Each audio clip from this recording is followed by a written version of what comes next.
Hello guys, welcome back to my video and assalamualaikum warahmatullahi wabarakatuh. Dalam video kali ini saya ingin memperkenalkan sebuah program atau software yang namanya SwissMac. SwissMac merupakan program yang cukup sederhana, mudah dimengerti dan mudah dikuasai. Jika kamu sebelumnya telah terbiasa menggunakan program atau software PowerPoint atau lebih-lebih menguasai PowerPoint, kemudian pengen membuat sesuatu presentasi atau animasi yang di luar kemampuan PowerPoint seperti halnya Flash atau Adobe Flash, namun kamu tidak cukup memiliki kemampuan untuk coding, maka saya akan merekomendasikan salah satu software yaitu SwissMac. Oke, langsung saja. Di sini saya mempunyai SwissMac 4. Terserah mau SwissMac berapa, secara umum sama. Di sini saya menggunakan SwissMac 4. Dan saya buka bagaimana tampilannya. Oke, untuk tampilan SwissMac pembukaannya seperti ini. Di sini ada menu Create New, Blank Movie, dan seterusnya, Open, dan seterusnya. Nah, di sini bisa kita langsung Blank Movie saja. Blank Movie secara default dia akan menunjukkan tampilan seperti ini dengan posisi seperti ini. Kemudian saya akan memperkenalkan bagian-bagian dari SwissMac ini yang kalau menurut saya program SwissMac ini merupakan program yang antara setengah PowerPoint dan setengah Flash. Nah, kenapa seperti itu? Karena menurut saya SwissMac ini cara kerjanya itu mirip PowerPoint, namun di dalam SwissMac ini juga dapat disisipi script atau coding seperti di Flash, seperti itu. Kemudian langsung saja tampilannya di sebelah atas, dari atas ya. Dari atas seperti menu, di sini ada menu-menu seperti program-program lainnya, ada menu File, Edit, View, Insert, Modify, dan seterusnya. Kemudian di bawahnya di sini ada New, Open, Save, File, Cut, Copy, bla bla bla, Undo. Nah, kemudian kalau di bagian ini untuk mengapply timeline, mengapply movie kita. Ini bagian sini. Nah, kemudian di sebelahnya, di sebelah kanannya, ini untuk menginsert atau memasukkan daripada movie clip dan media-media lainnya. Kalau saya sih lebih seringnya untuk nggak pakai ini sih. Ini yang saya pakai biasanya, sebelah kanannya. Ini untuk mengimport atau memasukkan, yaitu import video, import image, buat animasi dan sound. Nah, biasanya saya seringnya pakai yang ini jarang. Kemudian di bawahnya di sini ada timeline. Timeline merupakan seperti sama halnya kayak Flash ya, ada timeline di sini untuk menunjukkan keyframe dan animasi yang kita buat. Di sini ada tampilan keyframe timelinenya. Kemudian di sini nanti ada objek-objeknya, tampilan objek-objeknya. Kemudian di bawahnya di sini adalah lembar kerjanya.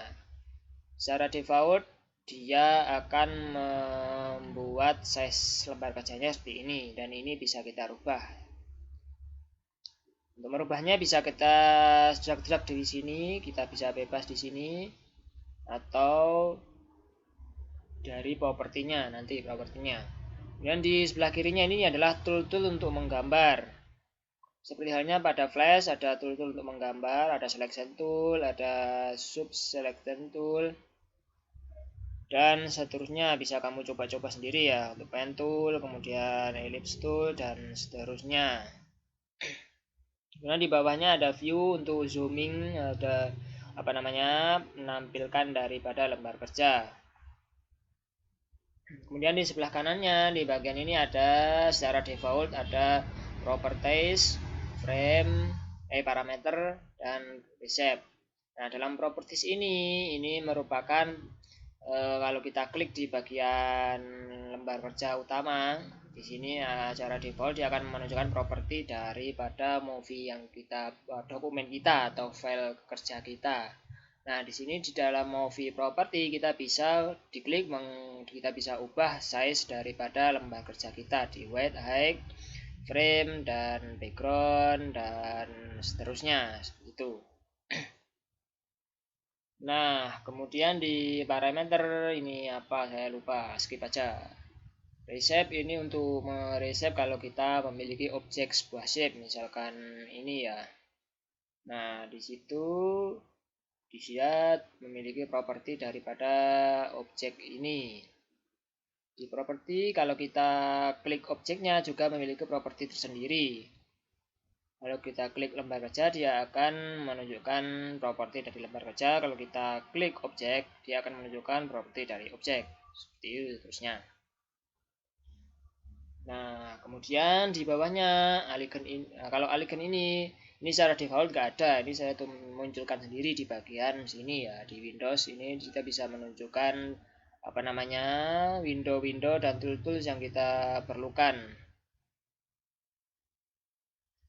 Nah, di bawahnya ini adalah yang cukup penting untuk lembar kerja, yaitu di bagian outline. Di sini ada skin dan shape. Skin ini merupakan dari lembar kerja kita. Kalau shape ini adalah objeknya. Nah, objek ini namanya shape kalau belum dikasih nama. Kalau sudah dikasih nama, misalkan saya kasih nama G, enter, kemudian dia juga terdapat G. Sama seperti di lembar kerja skin, di sini ada namanya skin.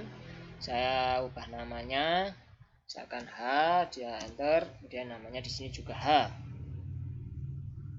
Nah, untuk di bagian outline skin ini, maka yang saya maksudkan bahwa Swiss Make ini hampir mirip dengan PowerPoint adalah bagian ini. Di bagian outline ini, di sini kita bisa sisipkan script shape atau layout layout atau layer atau skin yang kita bisa tumpuk berjejer. Caranya adalah di insert skin, misalkan kita klik insert skin, maka dia akan muncul skin kedua. Tadi yang ini kan skin 1. Nah, skin 1 kemudian ada tambahan skin 2. Nah, skin 1 dan skin 2 ini sudah lembar kerja lain. Kalau di PowerPoint kan ada itu layer. New presentasi itu loh, yang di kanan itu PowerPoint itu loh. Nah, itu sama halnya seperti itu ya. Nah, di setiap skin juga memiliki peletakan objek tersendiri seperti PowerPoint itu. Urutannya juga sama, misalkan skin 2 ini mau saya taruh di atas skin 1 misalkan, bisa ditaruh di atasnya atau di bawahnya, terserah. Kemudian saat di play tadi juga urutannya sama kayak PowerPoint dari mulai atas sampai ke bawah. Misalkan di sini ada banyak skin ya, skin 1, 2 sampai 4. Saat di play nanti mulai ke playnya adalah dari skin 1 urut 2, 3 dan 4 seperti itu. Kecuali kita memberikan perintah-perintah script, misalnya kayak kita berikan script seperti tombol-tombol atau link-link kayak di PowerPoint seperti itu, bisa kita lakukan seperti itu. Kemudian konten, kemudian komposisi ini enggak begitu dipakai. Kemudian efek ini adalah menunjukkan efek animasi dari objek kita yang ada di lembar kerja ini. Saat dia memiliki efek animasi, maka dia akan muncul di sini efeknya. Nah, seperti itu. Kemudian itulah yang menyamakan Swiss Make dengan PowerPoint.